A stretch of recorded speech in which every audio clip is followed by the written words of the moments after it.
dad, we were all outside rapping one night, beating on the back of my mom's Cutlass, rapping and shit. Dad's sitting on the porch in the dark with the light out, and we didn't even know he was out there.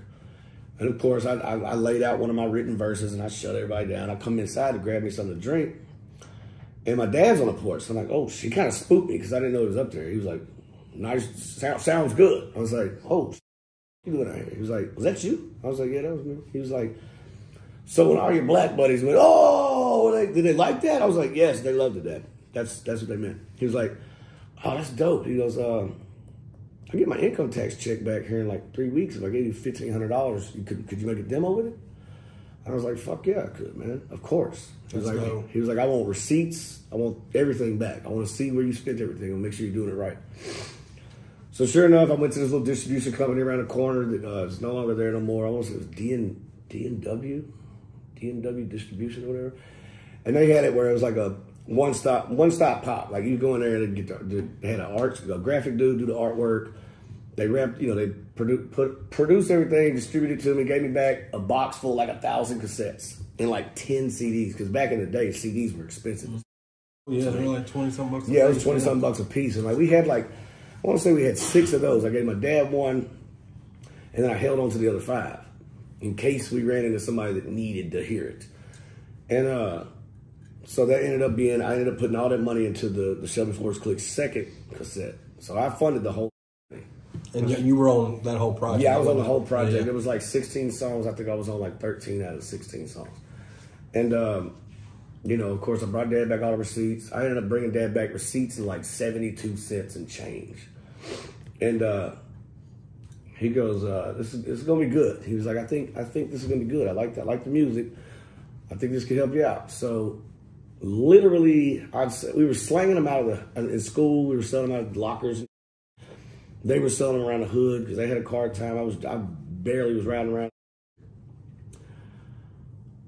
6 months, maybe 6 months later, I get my first car, 4-door Cutlass, 1980 Gent. I had me a little job working at this warehouse that summer after school. That summer I was working at this warehouse in East Memphis. And 3 6 Mafia was on the radio promoting Getty Green, Project Pat.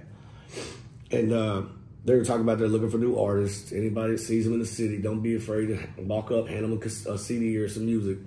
So my supervisor at the time, he was like, he was a super cool dude, Mike, super cool black dude. He was like, bro, you need to take that album right now to the radio station.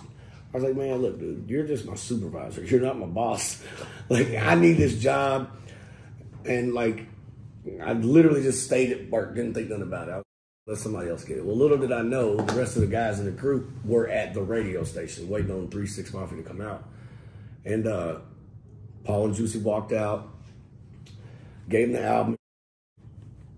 Meanwhile, I know nothing about this. I get off work, go back to my mom and dad's house, and I was making a plate. I can still smell it.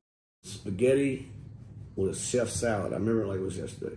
And I'm making a plate, and mom's like, Pat, phone. So I go in the living room, answer the phone. He's like, bro, you're not going to believe who wants to sign us. Come to find out they called back the same day. When they found out it was a 4 white boy rap group, they called back immediately. And the album was hard. Like, I mean, even I've went back in the last few years and just kind of listened to a few of them songs. And like, we were ahead of our time to be 4 little white dudes on some like white boy 3 6 Mafia. And he's like, bro, 3 6 Mafia. He said, guess who wants to sign us? And I named off like every rapper you could imagine except 3 6 Mafia, because to me, they were up there. Like, it was just beyond it. It wasn't even I couldn't even fathom the thought of that. And he's like, nope. Everybody I'm naming you, nope. Who? He's like, it's 3 6 Mafia. I hung up on him. I was like, bro, I just got off work. I'm hungry. My mom made spaghetti. I'm gone. Click. Calls right back. I'm like, what, bro? He's like, I'm not joking, bro. He's like, I'm dead serious. They were on the radio today. We drove out to East Memphis. We drove out to Mount Moriah, gave them to Havos or K97, gave them the CD and the cassette, because you gave me one CD to give to somebody important, so we gave it to 3 6 Mafia. And I'm over here like, this is still bull. Believe it. So he's like, all right, you don't believe it? Tomorrow they're going to conference call us at like 5 o'clock in the afternoon. I got to work. So I called my supervisor. I'm like, bro, you're not going to believe it. I was like, remember what you wanted me to do yesterday? He was like, yeah, what about it? I said, dude, the other guys in the group did it. They like us. They want us. He's like, what the so what's next? I was like, I need to be off work by 4 o'clock today. He was like, done. So like that's cool. You had somebody in your corner. Like yeah, I still look back, man. Like there was some good people around back then that really had my back. I ball home, changed out of my work clothes, on something different. Had like literally like $7 in the tank, enough to get me downtown to their old studio and back home. And I ended up driving over to Dude's house in the group. And as I'm pulling into the driveway, he's standing out in the front yard. He's standing on the front porch with a cordless phone out there. And I'm like, oh, let me guess, who's that? DJ Paul? And he goes, Juicy J, bro. Yeah, Juicy. Yeah, well, my bad. That's Lil Wyte. He just got here. And I'm like, this is real.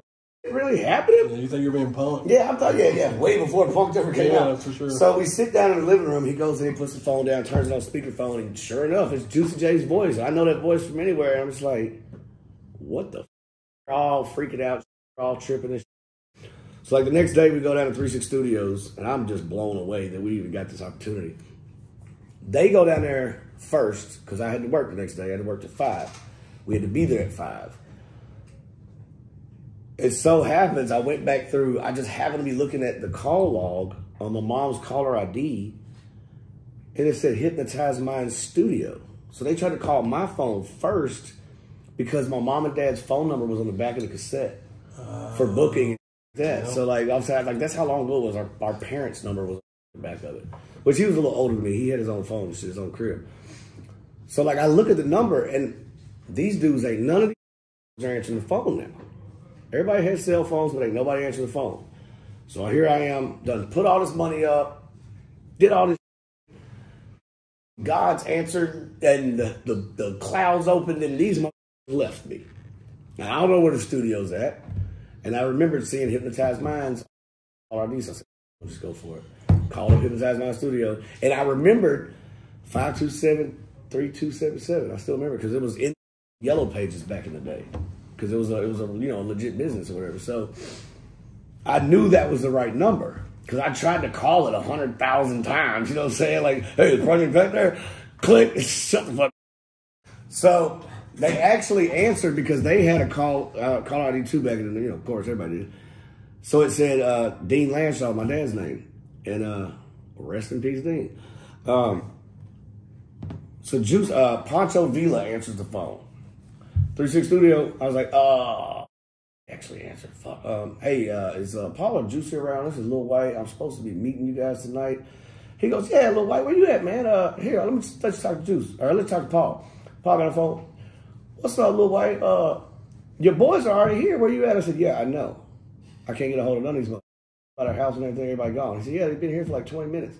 I was like, can you tell me the address so I can get down there? And he asked me where I was coming from. And he gave me straight directions. I walk in, and sure enough, we're there. Like, it's crazy. Like, Paul does the Dr. Evil thing where he's sitting in his chair watching TV, and Pancho opens the door. Pancho did security, like, right there in the little desk. And Paul spins around all slow, and he goes, you must be Lil Wyte. And I mean, he was watching TV and just spins. Yeah. And I'll never forget that he looked at me. It was back when he had his gold grill. It was just bling. I was like, holy DJ Paul. Oh my God. And what year was this? 2000. Okay. So we ended up chopping it up with them all night long. We kicked it all night. They let us hear some beats. And the guys in the group that I was with started talking about jewelry, cars, all this nonsense. Like, y'all just met these folks. So he's over here, how much you pay for that Benz outside? What's that watch cost? All this got up and walked way out of that conversation. Yeah. And I went walking down the little hallway that had all their gold plaques and all their platinum plaques. I was just distanced myself from that whole conversation. Mm-hmm. And Paul saw me, and he walked off with me. I'm sitting there just reading all these plaques. And he puts his arm around me, and he's like, you want one of those? I was like, I want like 10 of them. He was like, your boy's got other things in mind. I was like, ooh. I felt it right then. I was like, it's cool that he saw that too, though. Yeah, I'm so glad he did. Yeah. And we'll fast forward. like 6 months go by of them trying to figure out negotiations. We got an attorney and all that. Finally, we had this like group conference call at my buddy's studio. We're waiting on Paul and Juicy's call. I'm waiting on the attorney to call us. And he goes, all right, I got good news and I got bad news. I was like, fuck, what's about to happen? It's all finna crumble. He's like, good news is contract's ready. We were all got excited. And we're like, okay, go. What's the bad news? Bad news is it's only for Lil Wyte, solo deal. And y'all were all... It was like 15 of us, and I'm there by myself. And they've all been homies for like 10, 15 years. I'm the new kid that just joined in. And they all literally just kind of like look at me. I'm like, and they're like, okay, so-and-so, we'll talk to you later. Thanks for the news, blah, blah, hang up the phone. And the leader of the group looks at me and goes, well, what you going to do? You going to stay with us or you going to go with 3 6 Mafia? I was like, he just said, well, he said it was a solo deal with a chance for them to get signed later. Yeah. And to be on my album. They didn't want that. So it turned into this big beef war. Like, it was some bad. Like, it was bad. Like, it was really bad. Like, every day, it was some different shit. We didn't live far from each other, you know what I'm saying? They would ride by throwing shit. It came time, we got in so many fights. Dude, it was bad. They sent a crackhead to my house. I don't mind talking about that show. Especially you, brother. Thank you. They sent a crackhead to my house to beat my ass one day. And he was just this crazy psycho crackhead. I wasn't home, so he beat the shit out of my mama. Fucked her up bad, gave her brain damage. She ended up getting early stages of dementia and Alzheimer's. Like, she really lost her whole mind within like 3 months after that incident. So after that, my dad got depressed. Keep in mind, I'm already signed to 3 6 Mafia now at this point. I'm on like a probationary period. They're just kind of get to know me. I'm trying to get to know the ropes. Going on the road with them, seeing how I act on the road. And that night, all the shit off, I called Paul, and I was just like, look, man, come on, dude. Like, what do I do now? That night, we jumped in like 3 pickup trucks, like 15 deep, in a wreck shop. I'm talking about shit up. Yeah. And after that, my dad heart attack from just stress, you know, his woman being all out of it. They ended up having to put her in a nursing home at a very young age. My mom was 2002, 2001 when this happened. 2001. It was, yeah, about 2001.